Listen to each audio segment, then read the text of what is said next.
Hello friends, வாக்கு தவறாமை, சொன்னதெல்லாம் செய்யணும். இதெல்லாம் அரசியல்வாதிகளுக்கு மட்டும் இல்லைங்க. நம்ம சினிமா நட்சத்திரங்களுக்கும் ரொம்பவே முக்கியம். ஏன்னா மக்கள் மத்தியில் பிரபலமாக இருக்கணும் அப்படின்னு மேடையில் ஏறி பெரிய பெரிய சமூக கருத்துக்களை உணர்ச்சி வசப்பட்டு பேசுவாங்க.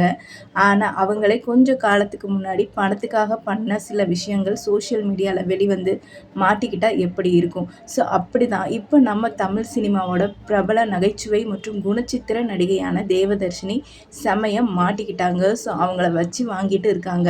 ஸோ அது என்ன பிரச்சனை? மேடையில் அவங்க கண்ணீர் விட்டு பேசி அந்த எமோஷ்னல் ஸ்பீச்சுக்கும் அவங்களோட பழைய விளம்பரத்துக்கும் என்ன சம்மந்தம்? அது மட்டும் இல்லாமல் அதே மேடையில் பிக் பாஸ் பிரபலம் சனம் செட்டியும் வந்து பேச ஆரம்பித்தப்போ கோபமாக மக்கள் அவங்கள மேடையை விட்டு இறங்க சொன்ன அந்த பரபரப்பு சம்பவம் என்ன? அதெல்லாம் தான் இந்த வீடியோவில் பார்க்க போகிறோம். ஸ்கிப் பண்ணாமல் பாருங்கள். ரீசெண்டாக நாடு முழுவதும் டெல்லியை தொடர்ந்து இப்போது தமிழ்நாட்டிலையும் இந்த போராட்டம் சூடு பிடிக்க ஆரம்பிச்சிருக்கு. சென்னையிலையும் நடந்துக்கிட்டு இருக்கு. இதுக்கு மாணவர்கள் தொடர்ந்து நீட் எதிர்ப்பு போராட்டங்களில் ஈடுபட்டு வராங்க. இதை தொடர்ந்து இந்த போராட்டத்துக்கு ஆதரவு தெரிவிக்க பல அரசியல் தலைவர்களும் சினிமா பிரபலங்களும் நேரில் வந்துட்டு இருக்காங்க. அப்படிதாங்க நடிகை தேவதர்ஷினியும் இந்த ஆர்ப்பாட்டத்தில் கலந்துக்கிட்டு மாணவர்களுக்கு தன்னோட ஆதரவை சொல்லியிருக்காங்க.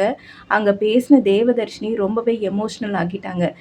டெல்லியில் அமைதியான முறையில் போராட்டம் பண்ணிய மாணவர்கள் மீது தாக்குதல் நடத்தப்பட்டிருக்கு. பார்க்கும்போது ஒரு தாயா எனக்கு மனசு ரொம்ப கஷ்டமாக இருக்குது அப்படின்னு சொல்லி கண்ணீர் விட்டு பேசியிருக்காங்க. அற வழியில் போராடுற அத்தனை இளைஞர்களுக்கும் என்னோட சல்யூட் அப்படின்னு ரொம்பவே கண்ணீர் மல்க உருகி பேசியிருக்காங்க.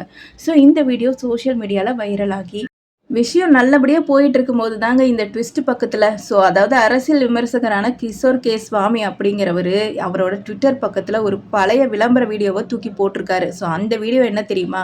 பல வருஷத்துக்கு முன்னாடி இந்தியாவிலேயே நீட்டில் நம்பர் 1 ரிசல்ட் கொடுக்குற அகாடமி இதுதான், உங்கள் குழந்தைகளை இதில் சேர்த்து ஜெயிக்க வைங்க அப்படின்னு தேவதர்ஷினி விளம்பரத்தில் தோன்றி நீட் பயிற்சி மையத்துக்கு ஒரு ஆள் சேர்க்குற மாதிரி ஒரு அட்வர்டைஸ்மெண்ட் பண்ணியிருப்பாங்க. அதை ஆதாரத்தோடு வெளியிட்ட கிஷோர் குழுக்கெல்லாம் கொஞ்சம் கூட கூச்ச நச்சமே இருக்காதான். ஒரு பக்கம் விளம்பரத்தில் நடித்து லட்சக்கணக்கில் பணம் சம்பாதிச்சிங்க, இன்னொரு பக்கம் நீட்டுக்கு எதிராக மேடையில் ஏறி தாய் பாசம்னு சும்மா போலியே நடிச்சுக்கிட்டு இருக்கீங்களா இப்படின்னு காரசாரமாக கேள்வி கேட்டார். அவ்வளவுதான். இதை பார்த்த மக்கள் சும்மா இருப்பாங்களா? அடப்பாவமே, அன்னைக்கு காசுக்காக நீட் பயிற்சி மையத்துக்கு விளம்பரம் பண்ணிட்டு இன்னைக்கு அரசியல் மேடையில் தாய்ப்பாசம் பேசுகிறீங்களா? இது என்ன மாதிரியான இரட்டை வேடம் அப்படின்னு தேவதர்ஷினியை சோஷியல் மீடியாவில் வச்சு செய்ய ஆரம்பிச்சிட்டாங்க. தேவதர்ஷினியோட இந்த விவகாரம் ஒரு பக்கம் போயிட்டு இருக்கும் போதே அதே மேடையில் இன்னொரு கூட்டம் நடக்குது. மாடலிங் பிக் பாஸ் பிரபலமான சனம் செட்டி அந்த நீட் எதிர்ப்பு போராட்ட மேடையில் பேச வராங்க. மயக்க பிடிச்சு பேசின சனம் செட்டி, நான் தளபதி ரசிகை, நேற்று தான் ஜனநாயகன் படம் பார்த்துட்டு வரேன் அப்படின்னு சினிமா மேடை மாதிரி பேச ஆரம்பிச்சிருக்காங்க. அதை கேட்ட உடனே அங்கே போராட்டத்தில் இருந்த மாணவர்கள் என்ன பண்ணியிருக்காங்கன்னா செம்ம கடுப்பாகி, நாங்கள் இங்கே நீட் தேர்வில் மாணவர்கள் எதிர்காலம் என்ன ஆகும்னு தீவிரமாக போராடிட்டு இருக்கோம், இங்கே நீங்கள் என்ன பேசிகிட்டு இருக்கீங்க அப்படின்னு சொல்லி ரொம்ப எதிர்ப்பு தெரிவித்து அவங்க மயக்க பிடுங்கி கூச்சலிட ஆரம்பிச்சிருக்காங்க. இதனால் அந்த இடமே கொஞ்ச நேரம் பெரும் கலவரமாக மாறிடுச்சுங்க. இந்த விவகாரத்தில் நம்ம நடிகை தேவதர்ஷினியோட இந்த இரட்டை நிலைப்பாட்டை பற்றி நீங்கள் என்ன நினைக்கிறீங்க? இதை பற்றி உங்கள் கருத்துக்களை கீழே இருக்க கமெண்ட் பாக்ஸில் சொல்லுங்கள். இந்த வீடியோ உங்களுக்கு பிடிச்சிருந்தா லைக் பண்ணி ஷேர் பண்ணி சப்ஸ்கிரைப் பண்ணிக்கோங்க. தேங்க்யூ ஃபார் வாட்சிங்.